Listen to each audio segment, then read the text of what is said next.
तुम्हें तुमसे बेहतर कोई नहीं जानता। अगर तुमने अपनी क्षमताओं को पहचान लिया तो तुम्हें सफल होने से दुनिया की कोई भी ताकत नहीं रोक पाएगी। आइंस्टाइन, न्यूटन, राइट ब्रदर्स, जब इन लोगों ने नामुमकिन लगने वाली चीजों को मुमकिन कर दिया तो तुम्हें तो केवल एक एग्जाम निकालनी है। इतनी कठिन भी नहीं है यूपीएससी जितना तुम सोच के बैठे हो।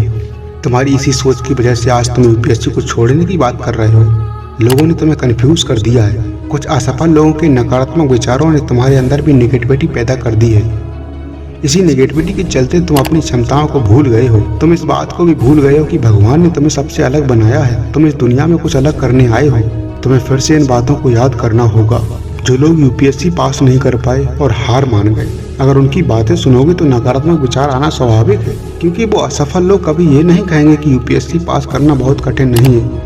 वो हमेशा यही कहेंगे कि यूपीएससी क्रैक करना मुश्किल है, क्योंकि वो खुद नहीं कर पाए। अगर असफलता के किस्से तुम्हारे कानों तक पहुंचते रहेंगे तो तुम्हें भी यही लगने लगेगा कि ये नामुमकिन है, और फिर तुम्हारा नाम भी उन्हीं असफल लोगों की लिस्ट में जुड़ जाएगा। कभी किसी टॉपर को ये कहते हुए सुना है कि यूपीएससी कठिन है, पास नहीं होगी। असफल लोग कहते हैं कि नहीं होगा, और टॉपर्स कहते हैं कि थोड़ा और मेहनत कर लीजिए, हो जाएगा। बस यही फर्क है पॉजिटिव थिंकिंग और नेगेटिव थिंकिंग में। टॉपर्स का एटीट्यूड पॉजिटिव है और असफल लोगों का एटीट्यूड नेगेटिव है, और दोनों की एटीट्यूड उनके एक्सपीरियंसेस से आए हैं। असफल लोगों के मेहनत में या फिर स्ट्रेटजी में कोई कमी रह गई होगी, तभी वो असफल हुए और उनका ये बैड एक्सपीरियंस आपके सामने है। टॉपर्स या फिर यूपीएससी के सिलेक्टेड लोग कौन है? ये लोग कहीं और से नहीं आते हैं। ये लोग भी उन्हीं असफल लोगों के साथ तैयारी कर रहे थे। बस फर्क इतना था कि इनकी मेहनत उन असफल लोगों से अधिक थी और इनकी रणनीति यानी स्ट्रेटजी उन असफल लोगों से कहीं बेहतर थी। इनकी इसी मेहनत और शानदार स्ट्रेटजी ने इन्हें सफल बनाया, और उनका बेहतरीन अनुभव आपके सामने है। दोनों लोगों के एक्सपीरियंसेस आपके सामने हैं और आपने कंपेयर भी किए। दोस्तों, यहाँ पर एक बात निकल कर सामने आती है। अगर पॉजिटिव अप्रोच और थोड़ी अधिक मेहनत के साथ यूपीएससी की तैयारी में आगे बढ़ा जाए तो निश्चित ही सफलता मिलेगी, और निश्चित ही हम यूपीएससी को क्रैक करके आईएएस बन सकते हैं और अपने पेरेंट्स का सपना पूरा कर सकते हैं और समाज की सेवा भी कर सकते हैं। अब तुम्हें डिसाइड करना है कि यूपीएससी छोड़नी है या फिर एक बार फिर से पूरी ईमानदारी के साथ मेहनत करके शानदार स्ट्रेटजी बनाकर इस जंग को दोबारा से शुरू करना है। मुझे पता है तुम्हारी परिस्थितियाँ ठीक नहीं हैं, तुम्हारे साथ बहुत सी मजबूरियाँ हैं, बहुत सी समस्याएं हैं। तुम अपने संघर्ष के चरम पर हो। यह संघर्ष की पराकाष्ठा है। मुश्किल से तुम इस सफर को यहाँ तक लेके आए हो और अब छोड़ने की सोच रहे हो। तुम्हारा मन भी अब ऊब चुका है इस घुटन भरी जिंदगी से। अब तुम्हारा कोई साथ देने वाला भी नहीं है। लेकिन एक बात याद रखना, जिसका कोई साथ देने वाला नहीं होता है उसका साथ ऊपर वाला देता है। मेरे दोस्त, अपने एटीट्यूड को पॉजिटिव रखो, एक कोशिश और करो और जंग जारी रखो। फिर से लड़ जाओ एक बार, फिर से भिड़ जाओ एक बार। खुद की लिखी चंद लाइनें आपको सुनाने जा रहा हूँ, शायद आपके अप्रोच और एटीट्यूड को बदल दें। क्या करूँ मैं?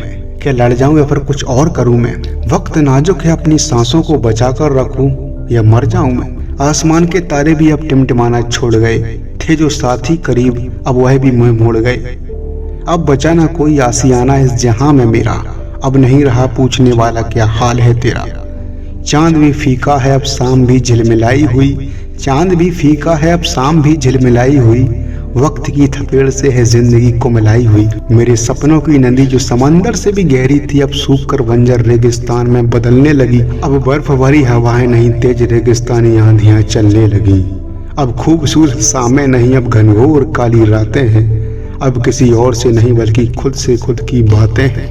है मुझे उम्मीद अब भी वक्त फिर से बदलेगा, है मुझे उम्मीद अब भी वक्त फिर से बदलेगा। मैं करूँगा कुछ ऐसा कि इतिहास मेरा भी ये जमाना लिखेगा। मेरे समंदर में भी सुनामी आएगी, मेरी भी एक नई कहानी लिखी जाएगी। होगा आगाज और अंजाम भी होगा, मेरा तो हो चुका अब इस जहां का इम्तिहान होगा। रख हौसला, वो दौर भी आएगा जब ये काले घने बादल हवा में बदल जाएंगे। इस जहां की सारी बर्फ पानी बनकर बह जाएगी, समंदर की डरावनी लहरें भी ठंडी पड़ जाएगी। ये आसमां भी सिमट कर मेरे आगोश में आएगी। होगा इस काली रात का भी सवेरा, होगा इस जहां में मेरा भी सुंदर बसेरा। तपिश सूरज की मैं झेल रहा हूँ, एक दिन अंगारा बन के निकलूंगा। समंदर की लहरों से लड़ रहा हूँ, एक दिन तूफान बनकर निकलूंगा। मैं लड़ रहा हूँ पूरे जज्बे के साथ। सही वक्त आने दो मेरे सामने, ये हिमालय भी छोटा नजर आएगा, समंदर भी दरिया बनकर रह जाएगा। बस थोड़ा और वक्त लगेगा, धूल भरी आंधियां भी ठहर जाएंगी। ना बनूंगा वो झरना जिसे नदी संभालती है, अपनी मेहनत से बनूंगा वो दरिया जिसमें नदी भी डूब जाती है। मैं सच करूंगा वो सभी सपने जो मेरी माँ अपनी आंखों में सजाती है। वक्त जरूर बदलेगा, ये मेरे दिल की आवाज शोर मचाती है। मैं बनूंगा वो दरिया जिसमें नदी भी डूब जाती है। मैं बनूंगा वो दरिया जिसमें नदी भी डूब जाती है। वक्त खराब है इसलिए मौन हूँ, सही वक्त आने पर बताऊंगा कि मैं कौन हूँ। भविष्य के सभी IAS IPS को हमारा जय हिंद, जंग जारी रहेगी।